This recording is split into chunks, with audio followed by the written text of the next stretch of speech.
বাংলাদেশের প্রচণ্ড ক্লান্তিকালে মুসলমানদেরকে, বাংলার জনগণকে সত্যিকার অর্থে আবার একটি মহান বিজয় দান করেছেন। গত 5ই আগস্ট 2024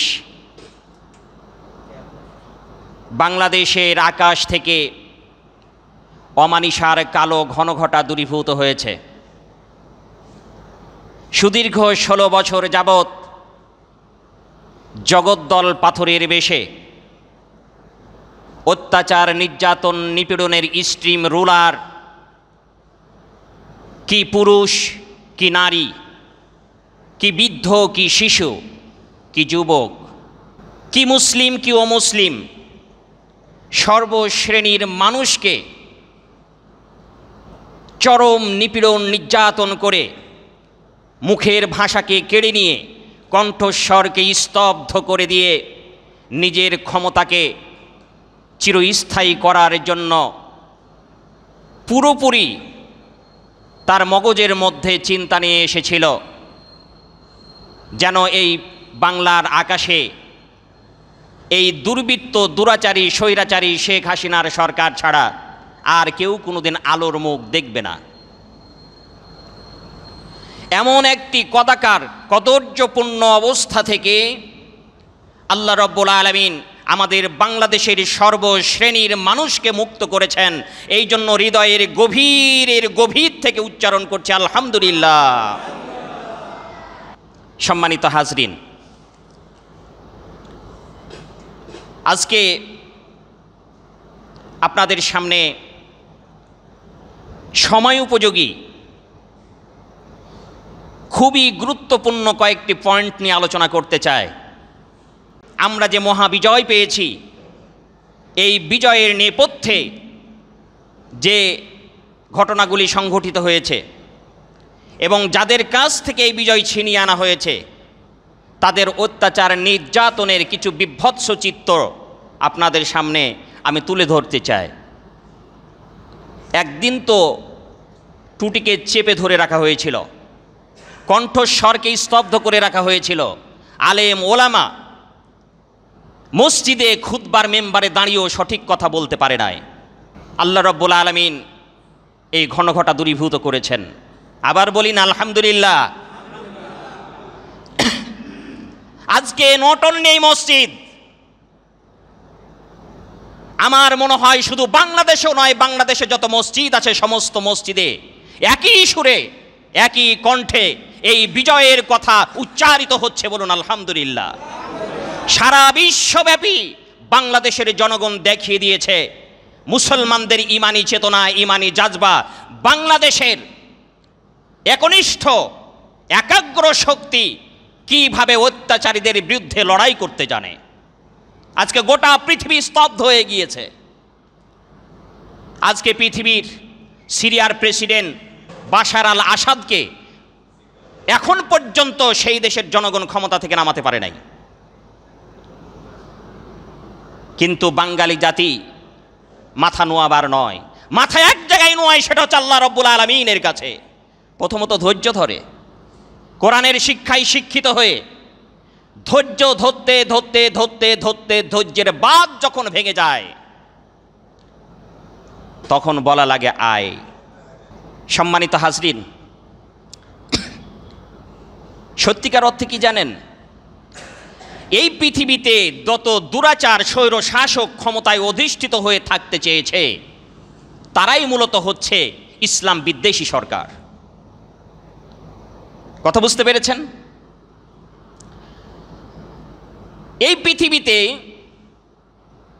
অনেকেই আল্লাহ রাব্বুল আলামিনের দ্বীনকে হযরতে আদম আলাইহিস সালাতু ওয়াস সালামের পরবর্তী পর্যায় থেকে নিয়ে শুরু করে অদ্যাবধি এমনকি কিয়ামত পর্যন্ত আল্লাহর দ্বীনকে পুরোপুরি ধ্বংস করার জন্য সর্বাত্মক চেষ্টা চালানো হয়েছে।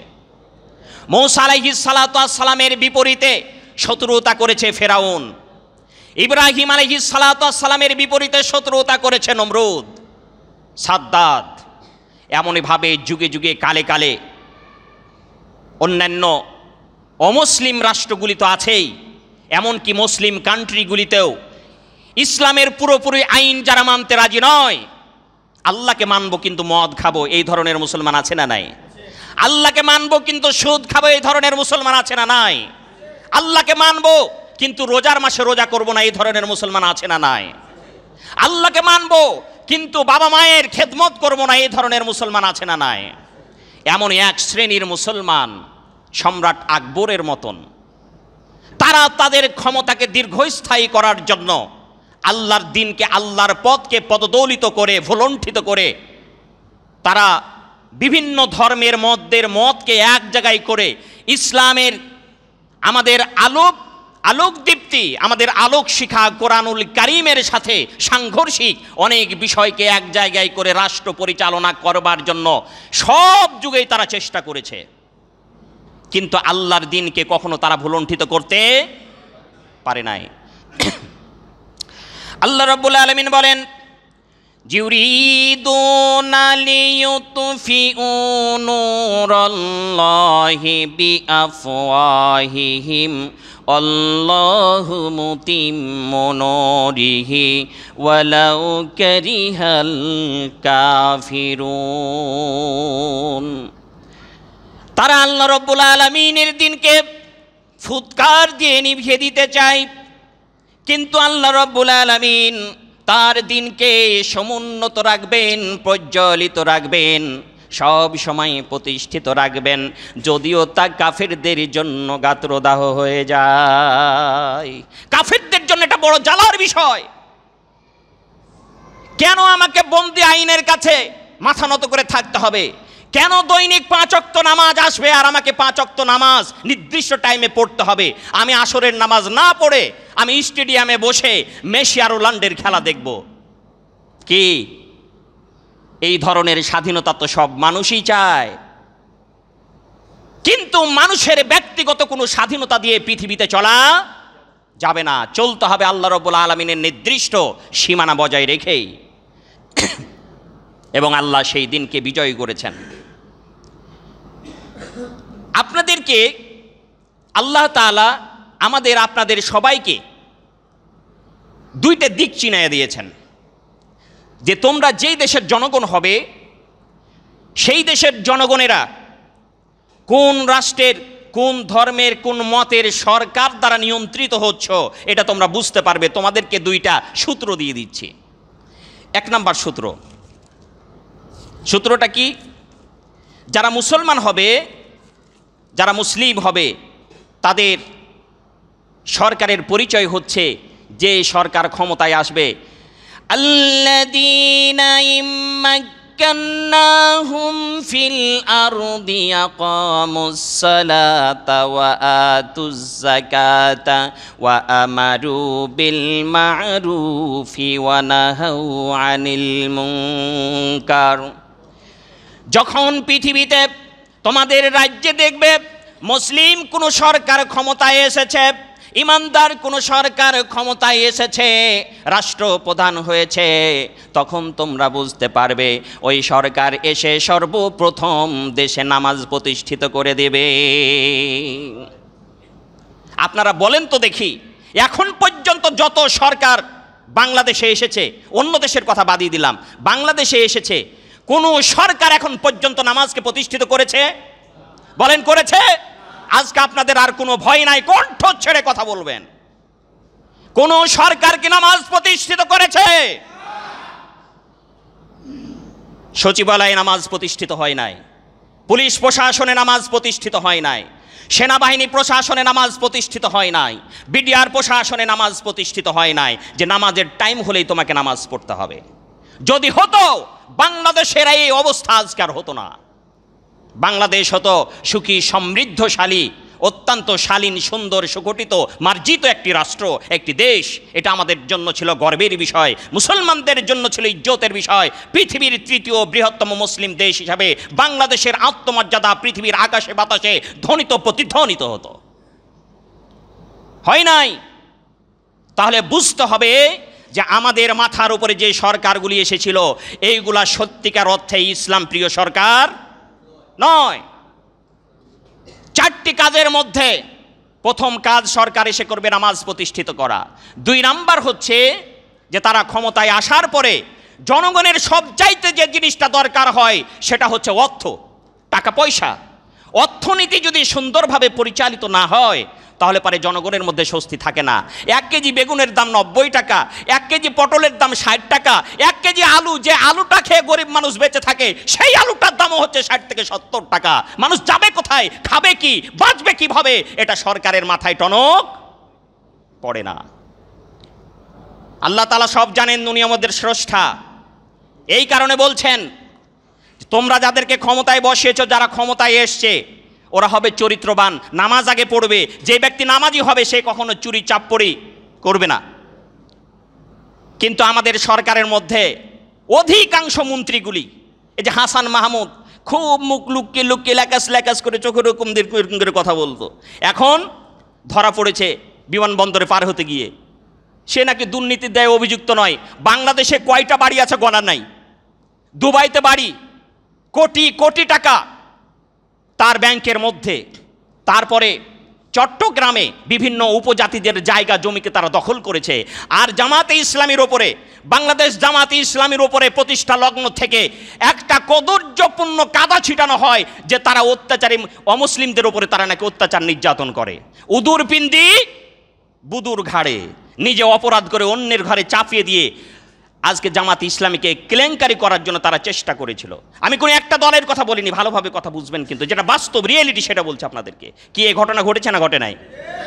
কিন্তু তাদের মধ্যেই এখন চোর ধরা পড়েছে। আজ কোথায় বড় বড় লেকচার দিছিল ওই সমস্ত মন্ত্রীগুলি, কোথায় আজকে কাউয়া কোথায়? ওনার নামটা উচ্চারণ করতেও খারাপ লাগে, তার কারণ কাদের নামটা হচ্ছে আল্লাহর নাম, সুবহানাল্লাহি ওয়া বিহামদি। কাদির শব্দের অর্থ হচ্ছে সর্বশক্তিমান। আব্দুল কাদির মানে কাদিরের গোলাম, ওর নামটা উচ্চারণ করতেও খারাপ লাগে। আজকে হারিকেন দিয়েও খুঁজে পাওয়া যায় না। মাওলানা সাইদি হুজুর বলেছিলেন সময় একদিন এমন আসবে ইন্দুরের গর্ত পাবে না পালাবার জন্যে। সেইটাই হয়েছে, সেটাই হয়েছে। সম্মানিত হাজরিন, তারা আজকে লুটপাট করে বাংলাদেশের কোটি কোটি টাকা, কোটি কোটি বললে ভুল হবে, এটা মিলিয়ন ট্রিলিয়ন 10 টু দি পাওয়ার দিয়ে বলতে হবে, বাংলাদেশকে ভঙ্গুর করে দিয়ে বাংলাদেশের পেটের নাড়ি ভুঁড়ি কলিজা হৃৎপিণ্ড সব কিছুকে বের করে দিয়ে বাংলাদেশকে একটা খোল করে পালিয়ে চলে গিয়েছে।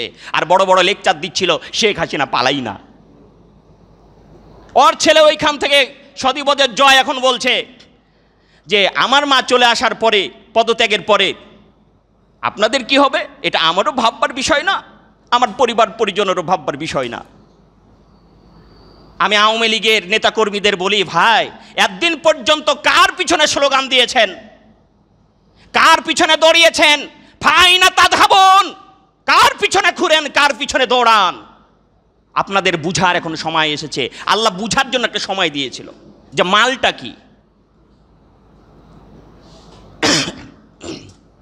সম্মানিত হাজরিন, আল্লাহ তাআলা যেহেতু জানেন যে সরকার যখন ক্ষমতায় আসবে এই সরকার তার জনগণকে পরিচালনার জন্য সর্বপ্রথম যে জিনিসটা দরকার হবে সেটাই হচ্ছে অর্থ। আর এই অর্থটা যদি সঠিকভাবে জনসাধারণের মাঝে ইউটিলাইজ না হয়, যদি ডিস্ট্রিবিউশন না হয়, যদি ভাগাভাগি না হয়, তাহলে পারে গরিবরা গরিব থেকে যাবে, ওরা শোষিত থেকে যাবে, বড়লোকরা দিন দিন বড়লোক হবে, গরিবরা দিন দিন গরিব হবে। এই অর্থনীতি বর্তমান সরকার চালু করেছে। সুদ যতদিন পর্যন্ত আপনি দুর্বৃত্ত করতে না পারবেন ততদিন পর্যন্ত গরিবরা সত্যিকার অর্থের মুখ দেখতে পাবে না। আজকে জাকাত ব্যবস্থা আল্লাহ তাআলা বললেন 2 নম্বরে ওই সরকার চালু করবে। সেই জাকাত ব্যবস্থা যদি আজকে চালু থাকতো, আজকে স্বাধীনতা হলো কত বছর? 71 সাল থেকে নিয়ে আজকে 2024। এত লম্বা সময় দেশ পরিবর্তনের জন্য লাগে না।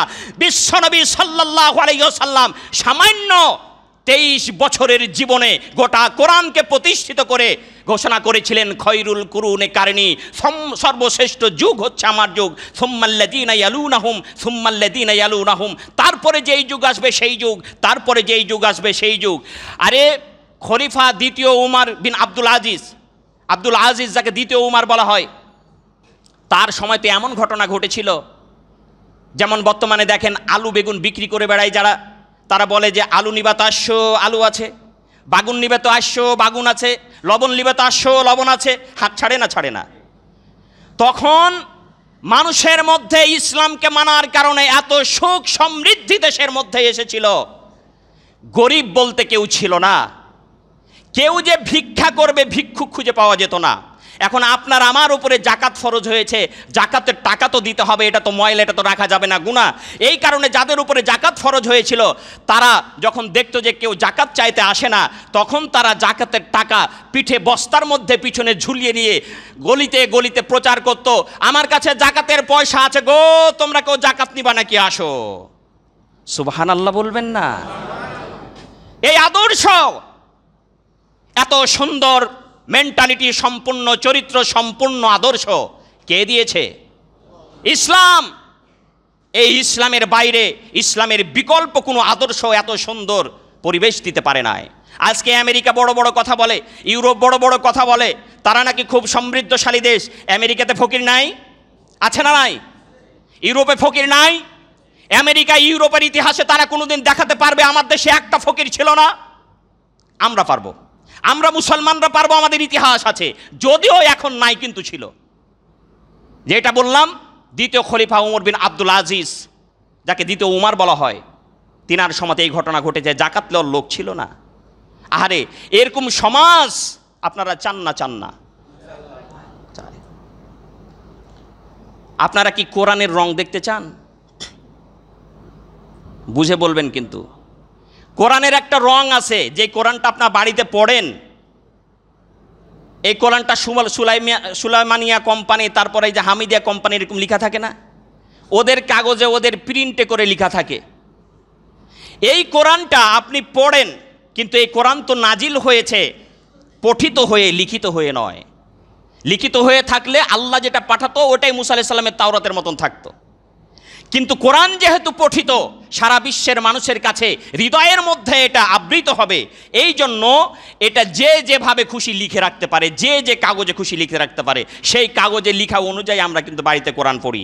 এটা কিন্তু সত্যিকার অর্থে কোরআনের রং নয়। কোরআনের রং যদি দেখতে চান, কোরআনের স্বাদ যদি পেতে চান, তাহলে পারে কোরআনকে যারা বাংলার জমিনে প্রতিষ্ঠিত করতে চায় তাদেরকে সংসদ ভবনে পাঠিয়ে দেন, কোরআনের রং দেখতে পাবেন। যেই কোরআনের রং দেখেছিল হযরত আবু বকর রাদিয়াল্লাহু তাআলা আনহুর সময়ের মানুষেরা, যেই কোরআনের রং দেখেছিল হযরত উমর ফারুক রাদিয়াল্লাহু তাআলা আনহুর খেলাফতের সময়ের লোকেরা, যেই কোরআনের রং দেখেছিল হযরত উসমান রাদিয়াল্লাহু তাআলা আনহুর সময়ের লোকেরা, যেই কোরআনের রং দেখেছিল হযরত আলী রাদিয়াল্লাহু তাআলা আনহুর সময়ের লোকেরা, যেই কোরআনের রং এবং স্বাদ পেয়েছিল দ্বিতীয় ওমর, হযরতে ওমর বিন আব্দুল আজিজ রহমাতুল্লাহ আলাইহির সময়ের লোকেরা। সত্যিকার অর্থে যদি কোরআনের স্বাদ পেতে চান, কোরআনকে সংসদে বসায়া দেন। জামাতে ইসলামের 2 জন মন্ত্রী আপনারা শুনেছেন না? এখানে তো অনেক দলের লোক থাকতে পারেন, সত্যকে কি অস্বীকার করা যাবে? 2 and 2 মেকে 4, 2 আর 2 4, এটাকে পৃথিবীর কে অস্বীকার করতে পারবে?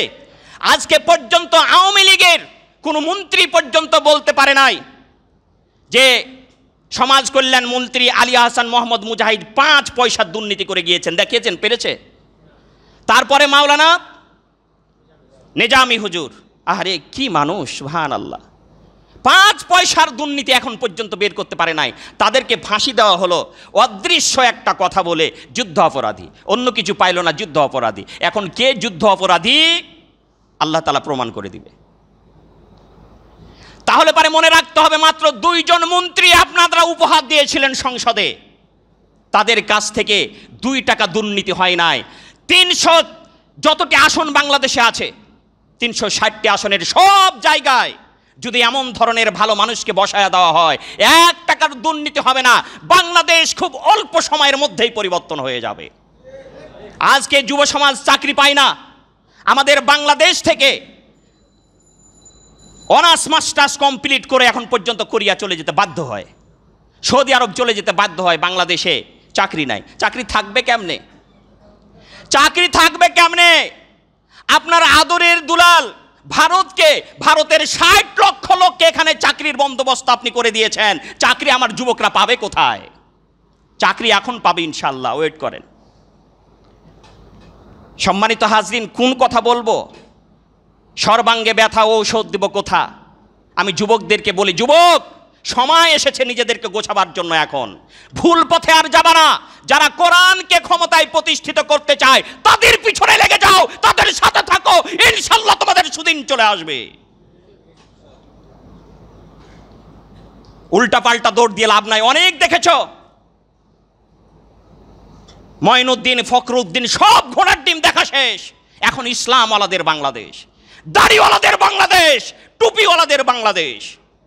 এবং এইভাবে বাংলাদেশে সুন্দরভাবে ইসলাম প্রতিষ্ঠিত টুডে অর টুমোরো হবেই হবে ইনশাআল্লাহ, ইনশাআল্লাহ। সম্মানিত হাজরিন, তারপরে আল্লাহ রাব্বুল আলামিন বললেন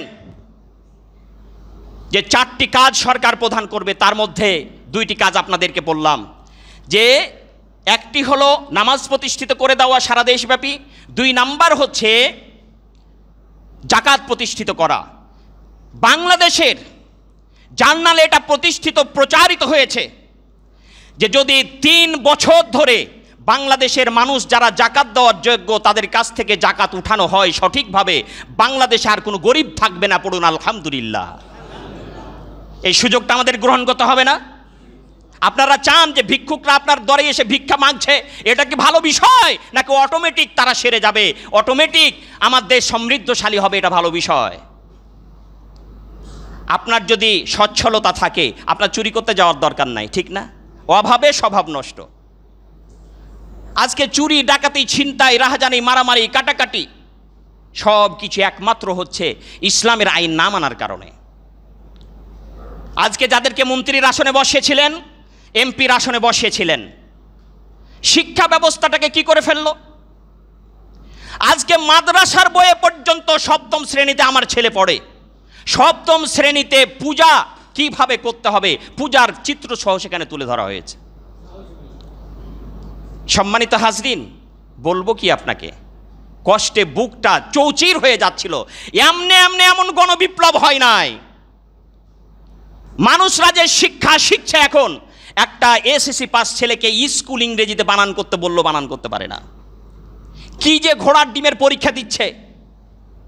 এই যে কি পরীক্ষা চালু করেছে, বাচ্চাদেরকে পড়তে দেখি না, আর পরীক্ষা সমাধান পড়তে পড়তে পড়তে পড়তে খাওয়ারই সময় থাকতো না, কিচ্ছু জানে না। একমাত্র তাদের চিন্তা ছিল দেশটাকে ভারতের হাতে তুলে দিয়ে আমরা রাজার বেশে বসে থাকবো, জনগণের কি হচ্ছে না হচ্ছে ওটা দেখার বিষয় না। রংপুরের দিকে আগে, এখন তো সভ্য হয়ে গেছে মানুষ, বন জঙ্গলে কিন্তু পায়খানার ব্যবস্থা ছিল, পায়খানা করতে যাওয়ার। আমাদের এখানেও তো ছিল নাকি? এখানেও ছিল, আমরা ছোটতে করেছি, দেখেছি। তখন তো এত স্যানিটারি পায়খানা ছিল না। এখন ওইখানে যখন কেউ পায়খানা করতে বসতো তো গাছের জঙ্গলের মধ্যে ওরকম সুযোগ না থাকলে মাথাকে ঢুকাই দিত, আর পিছন দিক হচ্ছে বাইরে। পিছন দিক থেকে মানুষজন দেখবে, ওটা অত অসুবিধা নাই, শুধু মাথাকে ঢুকাই দেবে গাছের মধ্যে, পাথার আশেপাশ দিয়ে সে তাকাবে, ও কাউকে দেখে না, ও মনে করে যে কেউ দেখে না।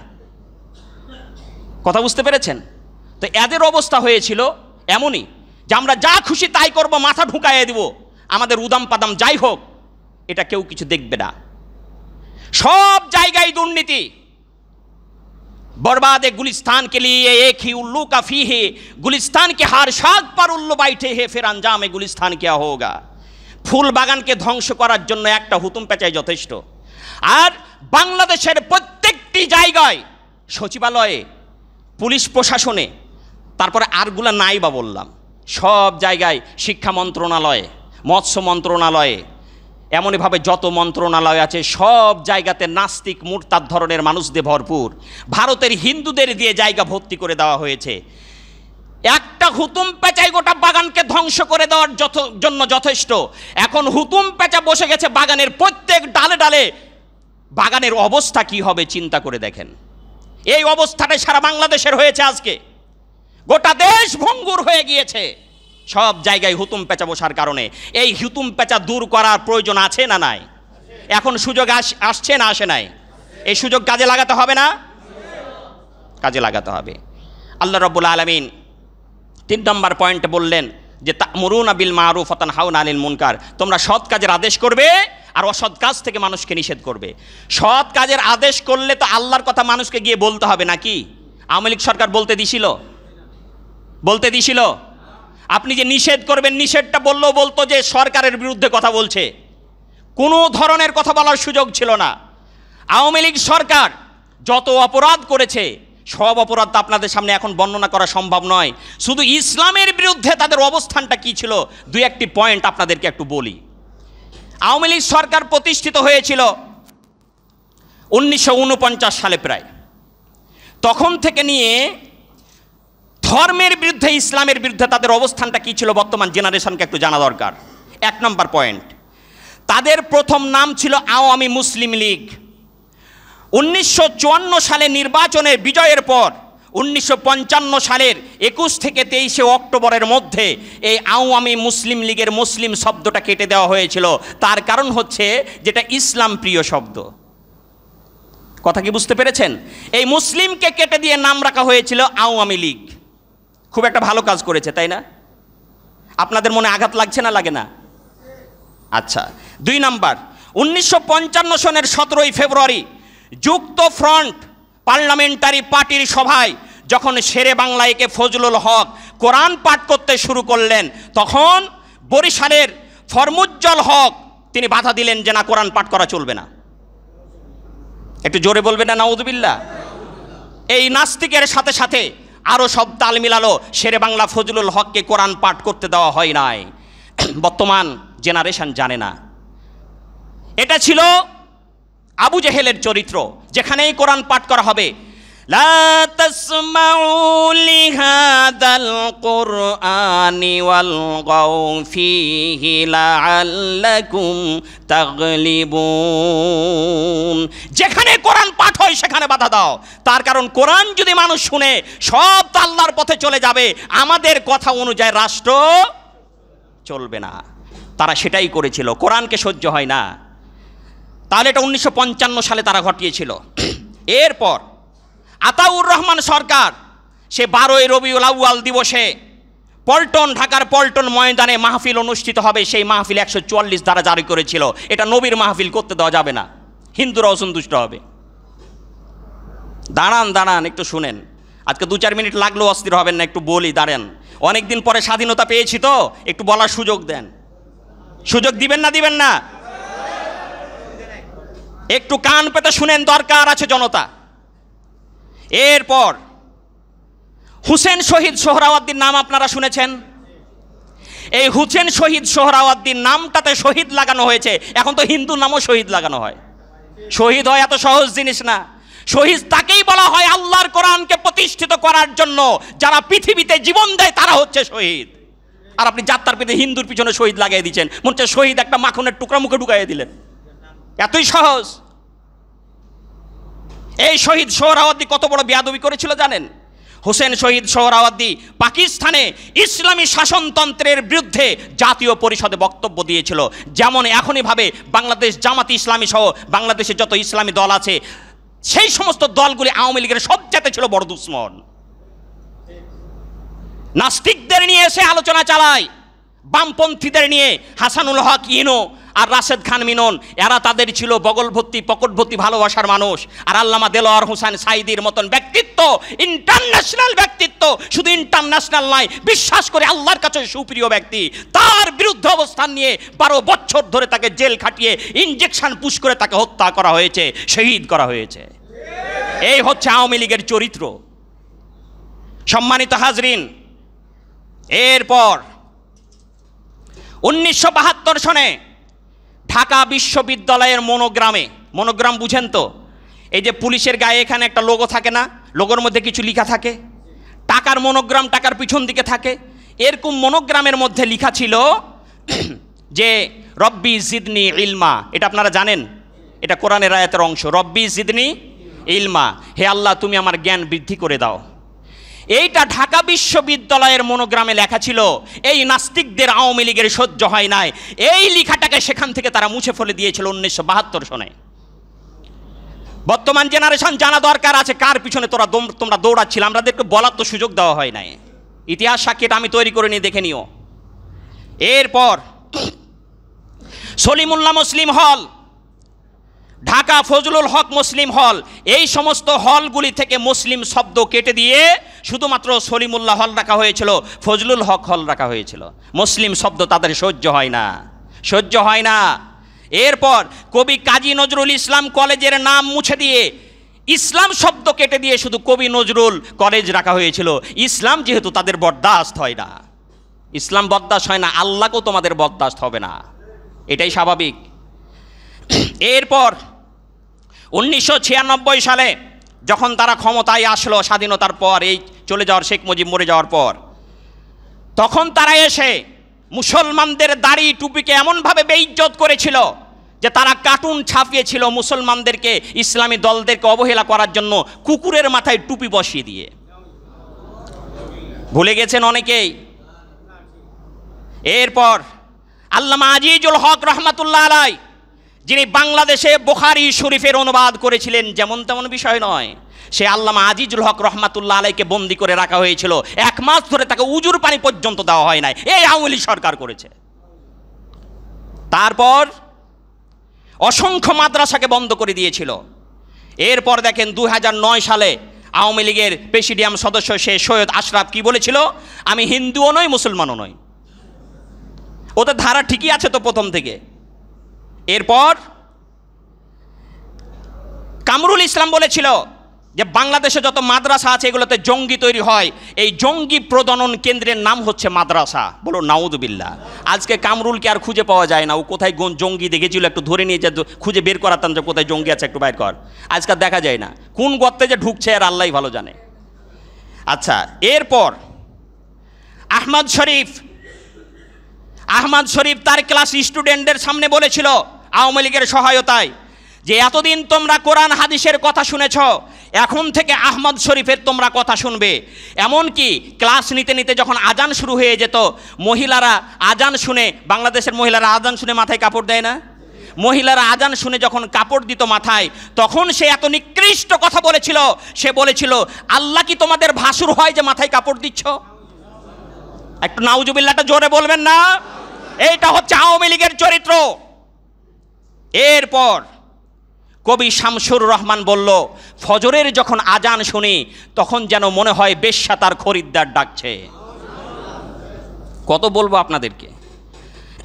শেখ হাসিনা হিন্দুদের অনুষ্ঠানে গিয়ে তাদের অনুষ্ঠান উদ্ভাবনের জন্য মেয়ে মানুষ হিসেবে তাকে যেতে পারে, সরকার প্রধান হিসেবে যেতে পারে, এটা অসুবিধা নাই, কিন্তু তাদের ধর্মের কাজ তাদেরকে করতে দাও, তুমি সেখান থেকে চলে এসো। তাদের ধর্ম নিয়ে মন্তব্য করার সুযোগ মুসলমানদের নাই। সে বলল কি, ধর্ম যার যার, উৎসব সবার। অর্থাৎ হিন্দুরা পূজা করবে, ওই পূজা পাল্লবে গিয়ে তারা নাচানাচি করবে, তাদের প্রসাদ তারা খাবে, তাদের পূজার মুখে ঠেকানো প্রসাদ খাওয়া মুসলমানদের জন্য হারাম হারাম হারাম। হিন্দুদের বাড়িতে আপনি স্বাভাবিক দাওয়াত খেতে যেতে পারবেন, ডেকেছেন ভাই আসেন দাওয়াত খেয়ে যান, আমার বাড়িতে আসেন খান। রাসূলুল্লাহ সাল্লাল্লাহু আলাইহি ওয়াসাল্লাম খেয়েছেন, অমুসলিমদের বাসায় খেয়েছেন, দাওয়াত খেয়েছেন, কিন্তু তাদের ধর্মীয় কোনো অনুষ্ঠানে রাসূল যেতেন না।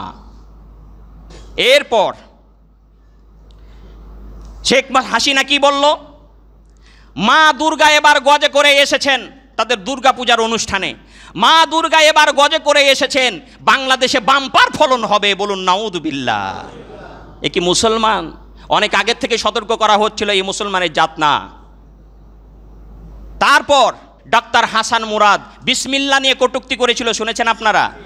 আপনাদের এই জায়গার আগে আমি যে মসজিদে ছিলাম, এই মসজিদ থেকে আমি এমনি আসিনি, আজকে গোপন কথা আপনাদেরকে বলি। যখন সে বলল যে বাংলাদেশের সংবিধানে বিসমিল্লাহ থাকবে না, বিসমিল্লাহ বাংলাদেশের সংবিধানে থাকবে না, 1972 সালের সংবিধানে আওয়ামী লীগ ফিরে যাবে, মুখ ভ্যাংচে কথা বলছিল।